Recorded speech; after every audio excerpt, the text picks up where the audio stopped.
All right, welcome everyone. We're Semblance of Sanity. I'm Caleb. I'm Jacob. And we're here for Symphogear, Season 1, Episode 10. All right. Okay.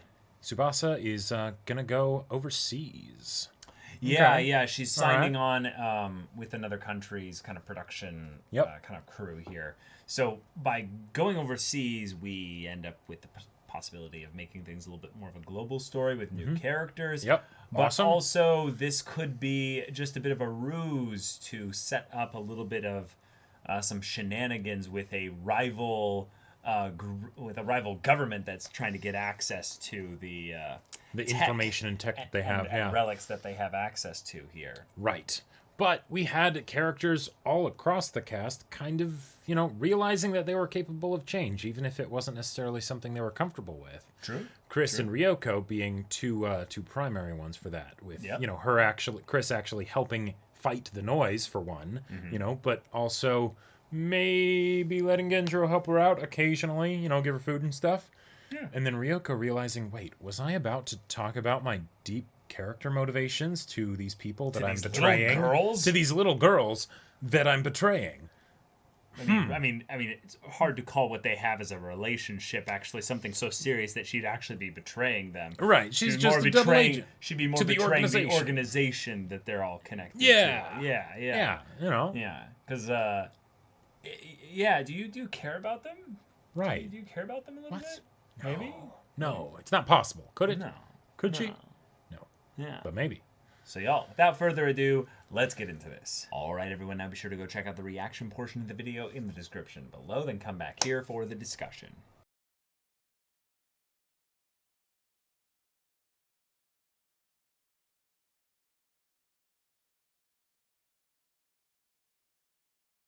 This show is incredible. So jank and lovely. I love it. It's wonderful. It's such beautiful. A hot it's mess. Oh yes, God. in the best way. So we end up getting okay. So I love that we got the battle that forces them to kind of acknowledge each other as a group, which is Awesome. cool. Good stuff. But it's on the backdrop of like Genjiro knows. Yeah. Like he knows what's going on, Ryoko. Like you're His eyebrows are onto you. They're completely onto you. He is forcing this towards a conclusion by which she'll probably end up giving them more than if they went and apprehended her right now. And the one of the weird things is that it seems like the bombs that were left behind were something that were left behind by her after she killed all the Americans. Yep. But she left a note, which seems like it's something where she's kind of wanting to let it be known that it is her. Unless that was actually for Fine, maybe like Fine or Chris. Sure, right. Yeah. That's a way that I could see that being a thing. But okay, there's betrayals on top of betrayals. Awesome. We went back and did our best to parse through some of the previous bad English, which was a lot better than this. Actually, my God, this is the worst we've had thus far. It didn't make sense at all what she was saying. Like, the thing that made the most sense was, one line of, you betrayed me, or something. Well, basically you have no more use for me, Yeah, okay. I'm no longer useful for you, and I already opened the way for you guys to know everything about the relics that everyone here in Japan has acquired, so, okay, cool, I get it. But I also got the vibe that there was this, you kind of left this evidence here intentionally to have it look like there's a bit of a dead end if this was ever to get found. Now, what I feel like is weird about that, very, very weird about that, is that, yeah. I have a couple questions here. Right. Just a couple. Yeah. Just a couple. One, it's extremely convenient that this happened now. Sure. Then Genjiro shows up immediately afterwards. And how did he find out that this was happening? So he knows that Ryoko was a spy, basically. And Ryoko's here, so he tracked Ryoko here somehow. Cool. Sure. Cool. Then why the hell did Ryoko actually come here? So it doesn't make any sense. Why was Ryoko here? Why did the Americans attack now? That's kind of answered because they got what they wanted. Yeah. Why was Fine not there? We can extrapolate because of previous conversations that she saw this coming. Sure. But okay, the fact that she was here, she wasn't here, but Ryoko was she trying to also get Ryoko to die so that she would like cover up that like trail we've or never loose end seen or whatever? Fine or Ryoko interact with each other.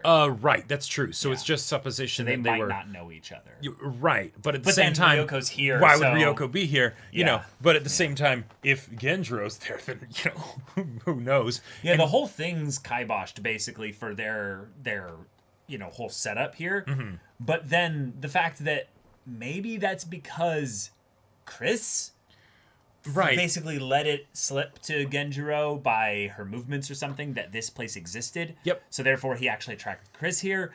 But either way, Genjiro not jumping the gun and going after Ryoko like immediately means that I think he knows that there's ways Ryoko can either be more helpful Right. Yeah. than going after, or it's a thing of where he's needing to just use her in the immediate sense, Like, and he knows that she's going to die soon anyway. sure. Like It- this is something desperate that she's plotting or what have you. the fact that Ryoko is in this situation, I would not have been surprised if she just buggered off, never called, whatever. Yeah. Right. And basically was just like, all right, they'll know I was a traitor, but so what? They won't be able to find me. Right. Now, granted, she's Or wounded get and out all of that the stuff. country, yeah. Yeah. But the fact that she went back, even Yeah. when she had left evidence that, you know, could potentially tie back to her, and, you know, and like once she had kind of assessed the situation and figured out what happened, she Right. probably would know that, oh, Genjiro probably knows, but she still went to put up with the act, which means that she's desperate. That maybe she doesn't, yeah. you know, she can't rely on the people that she was relying on before, which means then that she's probably a lot easier to, you know, have been an unwitting accomplice to, you know, their organization. Yeah. Like, but, you know, yeah. But okay, so that's a whole thing, and then the mention of like, oh, you know, you don't know anything about the Black Hearts, which is the thing that she was using to control or torture. Chris? I think so. That Fine was using? Oh, that Fine was using. Right. Yeah, I believe so. And then yeah. and then there's also this whole thing of, okay, Ryoko's got something going on, whether it's some Black Arts thing or if it's just she has a gear as well. I think she does, because it seemed to be responding the same way that Chris's did. But Chris's might not be like straight vanilla gear. Wait. So Is Fine just Ryoko? I don't think so. Like, Because like we had the hair that's reveal. the only other time we've had the Black Art mentioned. Well, so okay, 'cause And there's- they've never interacted with each other. well, okay, so and why is she here? that would be quite the twist. I think they're different They people. definitely look different. They look different, and They and- might sound different, but Well, okay. also we've never really heard Fine kind of speaking talk. Japanese. Like, Well, wait, has she spoken to Chris in Japanese? I don't think so. Maybe? I don't know. But point is, we already had like one hair reveal of Ryoko, of like the hair going down and everything, and like, you know, when she uses the what I'm guessing was also Black Arts or something, because it clearly wasn't Symphogear. She wasn't singing, right? I think this actually has merit, because I felt that was more of a thing of like there's another countenance to her, like another aspect of her that we haven't really seen yet. And With how zany looking at and our kind notes of on- nonsensical this show is at a lot of times, I would not be surprised. Like, you know, but at the same time, I feel like that would be something that we would have had like communicated to us a lot more clearly. Because like, why? Yeah, I don't know, man. I don't know. it would explain why she was there, but then at the same time, I feel like there would be a lot of overlap. Like, she wouldn't be able to manage both of them so well, you know, with like going to that place to talk to Yeah. Chris and all that stuff. But I guess that'd be a weird kind of technicality to get into for a show as zany as this. But, you know, Sure. like, yeah. My main thing is basically that it just felt so weird to have Ryoko just casually like speaking in English. Oh, like, sure. In this way, Uh-huh. as if it's just like, oh yeah, of course. When I talk to the Americans, I speak in English, and it's like, right? Has she actually had like No. the only contact we would really know of that she had with the Americans is when they killed the politician and she Right. was there. yeah, Right, but that's about it. And like the other thing that the best explanation I have is that when Fine kicked out Chris, they did battle or something when she was going after her, and Yeah. that's why the place was kind of trashed. But that was another big like question, mystery, or whatever when they cold open to this familiar place that is now trashed, and then on top of that it gets trashed further because people Yeah. come in and attack, right? Like that made me think that it might have been something where like Ryoko chased off Fine or something like that, like they did battle beforehand, or who knows, right? Like anything could have happened. Like sure. like I don't know, man. Like, watch, people are gonna be like, you didn't make the connection like 6 episodes ago. It was totally obvious. It was I don't know. I mean, I don't think it's obvious even now. It's just the thing of me like, neither. there's too many weird questions that I have about this scene in and of itself that makes me go like, either Ryoko is stupid, Well, like Yeah, like well- actually stupid, because if she is a spy that's like in and she's in, right. then what made her like leave, go to a place that is very clearly like a spot that she knows is like Right. like a part of her faction's like you Like- know like Yeah, their like territory. special territory, yeah. But in her guise of how Right. she is at the other place, Right. when she clearly has a different sort of guise that she can adopt of like the hair down and badass and all that stuff, right? Sure. So, why did she do that? And I think that's probably the strongest bit of evidence we have to the fact that it's not Fine with like a wig or something like Okay. that. Because Fine has such an aversion to clothing. Such an absolute aversion to Now- clothing. Now that might be when she- specifically for Chris. Well, or specifically when she's in this location, we have seen her like get all dudded up and Carmen Sandiego. Yeah, yeah. When she goes outside, Yeah. but that's a very different kind of fashion sense. And Right, And that's I find true. it very difficult to believe. One, we would only really know if we saw Ryoko without any clothes on, but that's how we'd be able to tell probably. But Well, I mean, there would be no way that she would be in her Ryoko disguise outfit when here. no, but I know. think yeah, I think the main things that counteract it are the kind of things that are easily replaceable with like a wig and contacts. Like Fine has yellow eyes and blonde hair. She also said something about her being like immortal or something. So Well, no. That was clearly until the stars, no. whatever. Hold on. Stop. Okay. I cannot take anything that someone says waxing poetically while they're alone, literally, unless there is like incontrovertible proof of that. I am going to, until there is actually pointed like stuff of it. When she says, "I am immortal, my armor is eternal, I will live until the stars die," I don't care what she She could says. just be hyping herself up there. Yeah, she could be talking about her like inevitable destiny in that once she has done this, she's speaking into being like, I will become immortal. Right. Like, So for now, I cannot take any of it. No. Hold on. Okay. One, I can just imagine that, like, because it's like, oh my God, Jacob, Caleb, why are you guys reaching so far? Like, there's nothing to hint at that. No. But- There's actual stuff pointing at this.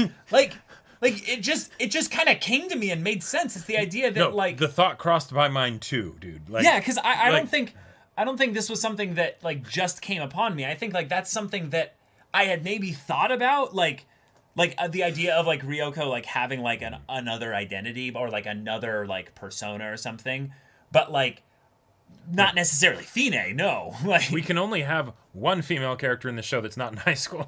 Like, hey, I mean, if they are the same person, that would elevate Ryoko like as like interesting character and all that stuff for me, like to heights that I didn't think this show would ever get to. Okay, because I have because another that would be so crazy how she would juggle the two like personalities and everything. But I could just throw it out there. Is another thing that's been really uncomfortable to me about Ryoko is how hands-on she is actually with Hibiki. That was a thing. That is a good point. And that was something that I always went like, No, it's just the show communicating that it's natural for adult women to molest high school girls. See, Right. That's all. Yeah, that always kind of rubbed me the wrong way, but I never like thought about, wait a minute.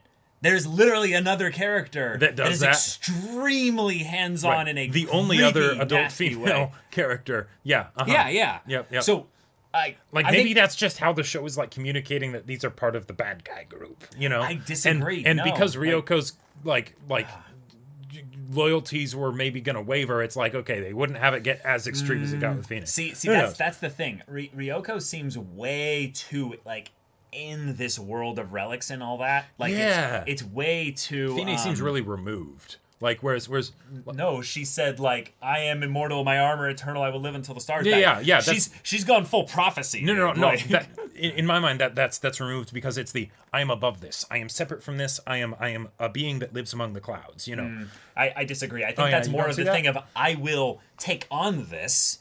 I will take the things that I have gone into and make it mine. It is mine. Gotcha. When I hear people say, I am, my, I will, I this, that's extremely selfish. That's integrating yourself to the thing in like a really gotcha. Like not in really hands-on kind of way. Right. Less being the I am the god who hovers above this, but I am the god that is the personification of this, and as such, this is mine. Right. I am the world itself, so naturally it would bend to my whim. You know. Yeah. Okay. But now obviously she's probably nobody in the grand scale of things. I mean, she could be. Yeah, I mean, there's 5 seasons of this show. Yeah, you know, who knows, right? She might be resolved by like the end of this season, and then it's like, all right, and then the next one. This is where shit gets even crazier. I mean, when we saw her later, there was still blood on her, so maybe her clothes were stained, or right. The bullet wound did actually hurt her. Did do something, right? And that's something that makes me curious because when there was like the stuff like in the skin or whatever, right? That made me think gear. But since we've only seen that with Chris, and she's been experimented on and had all kinds of stuff done, that might not be a gear thing. That might be a Fine's organization type thing, a black arts or something like that, right? Right. And we also haven't seen her sing. That might just be to keep her her form a secret, you know? But I don't think we've ever seen an actual Symphogear user, granted they're high schoolers, so they're not getting shot at very often because they're fighting noise and things. But that doesn't seem to be like the kind of thing where they would have to worry about that too much. You know? Sure. So the fact that she got shot and even though she managed to kill the guards, it's I still got shot. I'm potentially gonna die. This is a really big deal. You know? Right. Even long enough. She's alone, slumped up against her door here. Exactly. Talking about what the Kadingir thing or Kadingir thing is. Yeah. So she's not in a good way necessarily. Right. And given that that's something that talks about, a divine existence, it's okay, that definitely fits with the kind of god complex that Fine seemed to have. Yep. Which it almost seemed like with Fine that she had taken on Kadingir. That was something that she had. Yeah. So I'm gonna put it out there that's what was the thing keeping her alive there. I will. Oh man, I love the idea just because it's so insane that it seems just like the kind of thing this show might do. Okay, right? See, so the problem I have is if it's not that, Jacob, Ryoko just randomly went stupid off screen for no reason. Oh, that's really? Not too out of character. No, but that's actually not. Well, no, that doesn't make sense. But even with the thing of Fine disappearing, that's happened before. She randomly showed up at the end of one episode, that's true. Talked to the cast of I'm this bad person, and then just kind of buggered off, and we assumed that she got away somehow. Talk to Ryoko. Just say. I know Genjiro wasn't there either. See, this is just a problem of the show with the Bechdel test rather than actually setting up the main two girls are clearly lesbians for each other, Jacob. I don't think we have a problem with the fucking Bechdel test. Okay, fine. Genjiro is really the only male character in this show other than the one dude who took his glasses off. Because he's the agent for Tsubasa. Yeah. Right. Yeah. No, he's the more self-inserty of the characters because no guy would ever deign to think that they could self-insert for Genjiro because they're not that awesome, right? So yeah, I mean, I could self-insert for Tsubasa. Tsubasa's, no, sure, yeah, right. Yeah. But anyway, Tsubasa's very relatable. Oh, definitely. Yeah. I also stereotyping who I can self-insert into just because it sound kinky. Now, see, I also self-insert a lot with the world-renowned idol figure, but no, you can insert that as no, anything. totally, It's just their Anyways, passion, their dream, the thing that gave them, a thing for living.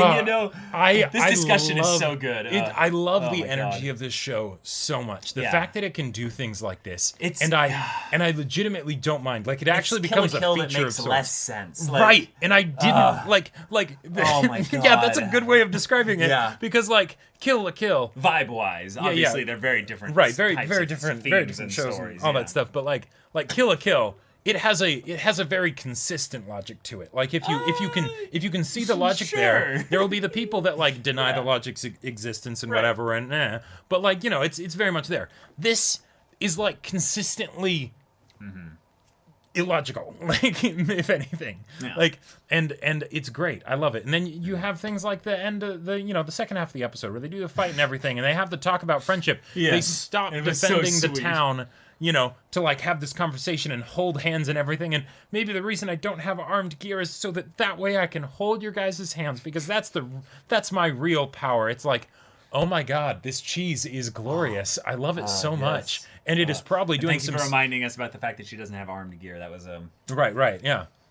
very unsubtle show. Thank you. Yeah, Thank you. no, she definitely won't get it at some point later, Or maybe there's a reason why she doesn't have it. Oh, dude, sure, that too. But, like, that kind of cheese mixed with the stuff of just Chris being like, oh, yes, it's not like I like you or anything, Babaka. Like, yes, why not? And then have ridiculous fights and things, and every time she goes into that pose of the quad Gatling gun and just...